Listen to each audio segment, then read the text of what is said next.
രക്ഷകർത്താക്കളും അധ്യാപകരും PTA-യും എല്ലാം ചേർന്ന് നടത്തുന്ന കൂട്ടമായ പരിശ്രമത്തിന്റെ ഫലമായി നമ്മുടെ വിദ്യാഭ്യാസ മേഖലയിൽ വലിയ നേട്ടങ്ങളുണ്ട്. കുട്ടികൾക്ക് പ്രോത്സാഹനം നൽകാൻ സർക്കാർ എല്ലാ സഹായവും നല്ലൊരു വിഭാഗമാണ് എല്ലാ കുട്ടികൾക്കും പാഠപുസ്തകങ്ങൾ ഇന്ന് സൗജന്യമായി നൽകുന്നതാണ്. നല്ലൊരു വിഭാഗം കുട്ടികൾക്ക് യൂണിഫോം സൗജന്യമായി നൽകുകയാണ്. സ്കൂളുകളിൽ പ്രഭാത ഭക്ഷണമുണ്ട്, ചിലർക്ക് ഉച്ചഭക്ഷണമുണ്ട്. കുട്ടികളോട് പറയുന്നത് നിങ്ങൾ നല്ലതുപോലെ പഠിക്കുക, അതിനുള്ള ഭൗതിക സാഹചര്യം ഉണ്ടാക്കി തരാൻ ഗവൺമെന്റ് തയ്യാറാണ് എന്ന് നല്ല നിശ്ചയദാർഢ്യത്തോടുകൂടി പറയുക. കുട്ടികളുടെ ഓരോ ചെറിയ പ്രശ്നം വരുമ്പോഴും ഗവൺമെന്റ് അപ്പോഴപ്പോൾ ഇടപെടുക. കാരണം കുട്ടികളാണ് നാളെ കേരളത്തിന്റെ ഭാവി എന്ന് കണ്ടുകൊണ്ടാണ്. അങ്ങനെയൊക്കെ നടത്തിയ പരിശ്രമത്തിന്റെ ഫലമായി നമ്മുടെ വിദ്യാഭ്യാസ നിലവാരവും മാറിക്കൊണ്ടിരിക്കുകയാണ്. ഇപ്പൊ SSLC പരീക്ഷ കഴിയുമ്പോൾ വിജയ ശതമാനം ഏതാണ്ട് 99%-ലധികമാണ്.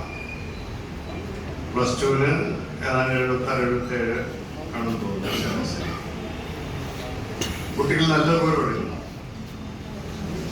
എല്ലാത്തിനും A+ വാങ്ങിക്കുന്നവർ A+ എല്ലാത്തിനും വാങ്ങിച്ചില്ലെങ്കിലും നല്ല നിലവാരം വരുമ്പോൾ ശരാശരി ഒരു 70-75% മാർക്ക് വാങ്ങിക്കുന്ന കുട്ടികൾ അവരുടെ എണ്ണമൊക്കെ കൂടിക്കൊണ്ടിരിക്കുകയാണ്. കുട്ടികൾക്ക് നല്ല വിദ്യാഭ്യാസം കൊടുക്കുന്നതിന്റെ ഫലമായിട്ടാണ് കേരളം മാറിയത്. അപ്പൊ നല്ല വിദ്യാഭ്യാസം പ്രത്യേക ഇപ്പോ SSLC +2 വിദ്യാഭ്യാസത്തിന്റെ ഒരു കടമ്പയാണ്, ഒരു കട്ട് ഓഫ് പീരിയഡാണ്. ഇനിയാണ് +2-കാരാണ് ഇനി ഭാവി ഏത് വിദ്യാഭ്യാസം കൈപിടിപ്പിക്കുന്നതിൽ പ്രധാന പങ്ക് വഹിക്കുകയാണ്. അപ്പൊ ഈ സൗകര്യങ്ങളൊക്കെ ഉപയോഗിച്ചുകൊണ്ട് കുട്ടികൾ നന്നായി പഠിക്കും. നമ്മുടെ കേരളത്തിന്റെ ഇപ്പോഴത്തെ അനുഭവം എന്താണെന്ന് അറിയാം. ദേശീയ തലത്തിൽ നടത്തുന്ന മത്സര പരീക്ഷകളിൽ ഉൾപ്പെടെ നമ്മുടെ കുട്ടികൾ മികച്ച വിജയം കരസ്ഥമാക്കുക. മുമ്പ് IAS, IPS എന്നിങ്ങനെ 24 വിഭാഗമുണ്ടല്ലോ.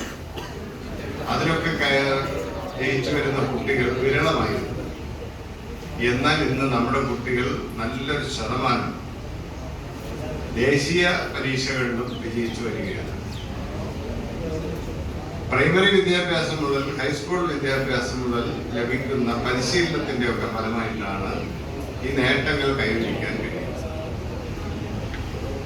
നമുക്ക് കേരളത്തിൽ മെറിറ്റാണ് വിദ്യാഭ്യാസത്തിന്റെ അടിസ്ഥാനം.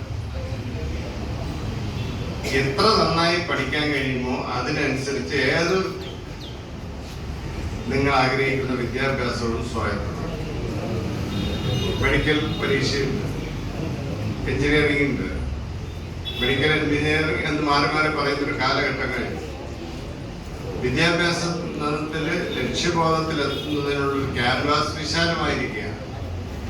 ഏത് തലത്തിലും ചെന്നെത്താൻ കഴിയുന്ന തരത്തിലുള്ള അവസരങ്ങൾ നമ്മുടെ മുന്നിലുണ്ട്. അത് നല്ല മത്സര ബുദ്ധിയോടുകൂടി പഠിച്ച് SSLC +2 കഴിഞ്ഞവരോട് പ്രത്യേകിച്ച് അഭ്യർത്ഥിക്കാനുള്ളത് ഇനിയാണ് വാശിയോടുകൂടി പഠിക്കുക. ഇനിയാണ് നിങ്ങൾ ലക്ഷ്യബോധത്തിലേക്ക് എത്തേണ്ട വിദ്യാഭ്യാസം കിട്ടാനുള്ള കാലഘട്ടം. അങ്ങനെ നല്ല ലക്ഷ്യബോധത്തോടു കൂടി പഠിച്ചാൽ, നല്ല വിശ്രമരഹിതമായി അധ്വാനിച്ചാൽ, വിദ്യാഭ്യാസത്തോടൊപ്പം പരന്ന വായന വിദ്യാഭ്യാസത്തിന് ആവശ്യമാണ്. മത്സര പരീക്ഷകളിൽ വിജയിക്കുക എന്ന് പറയുന്നത് സിലബസിനുള്ളിൽ നിന്ന് പഠിക്കുന്ന കാര്യങ്ങൾ മാത്രമല്ല. സിലബസിന് പുറത്ത് പരന്ന വായന, അറിവ് അത് സ്വായത്തമാക്കണം. അത് ഈ സിലബസിലുള്ള പാഠ്യവിഷയങ്ങളോടൊപ്പം തന്നെ മറ്റ് പൊതുകാര്യങ്ങളിൽ ഉള്ള വിജ്ഞാനം സ്വായത്തമാക്കാനുള്ള സമയം കണ്ടെത്തുക. അതിന് കുറച്ച് സമയം മാറ്റിവെക്കുക. അത്തരം കാര്യങ്ങളൊക്കെ വായിക്കുക.